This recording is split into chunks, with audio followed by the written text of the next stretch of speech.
प्रशिक पतसंस्थेच्या प्रतिष्ठेच्या निवडणुकीत मेघन जुमळे यांना विजय मिळाल्याबद्दल करज महात्मातर्फे स्वागत सोहळा संपन्न. कारंजा. सर्वत्र चर्चेत असणाऱ्या प्रतिष्ठेच्या प्रशिक पतसंस्थेच्या निवडणुकीत साप्ताहिक करज महात्मा परिवाराचे मेघन जुमळे आणि गुलाबरावजी सारोटे यांनी विकास पॅनलकडून बहुमताने दणदणीत विजय प्राप्त केल्याबद्दल करज महात्मा परिवार आणि विदर्भ लोककलावंत संघटनेचे संस्थापक संजय कडोळे यांच्या मार्गदर्शनावरून स्थानिक जिजामाता चौक कारंजा येथे त्यांचा जाहीर सत्कार करण्यात आला.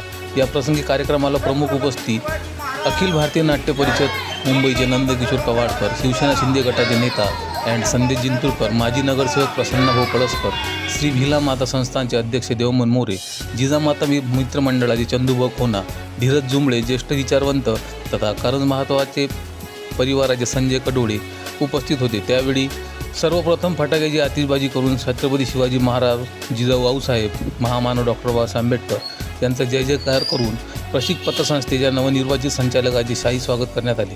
त्यानंतर मेघन जुमळे व गुलाबराव सारोटे यांचा शाल व श्रीफळ पुष्पगुच्छ देऊन सत्कार करण्यात आला. या प्रसंगी श्री संत गजानन महाराज मंदिराचे सेवाधारी गजानन पाटील कळू, मिठू सांगानी, साहेबराव पापडे, विजय खंडा, पत्रकार विनोद गणवीर, सुनील गुंटेवार, किरण सावळे, सुधीर वर, गुरुदेव पतसंस्थेचे चंदन, प्रदीप वानखडे, गिरीश जिचकार, गजानन चव्हाण, रोहित महाजन आदींनी उल्लेखनीय उपस्थिती होती.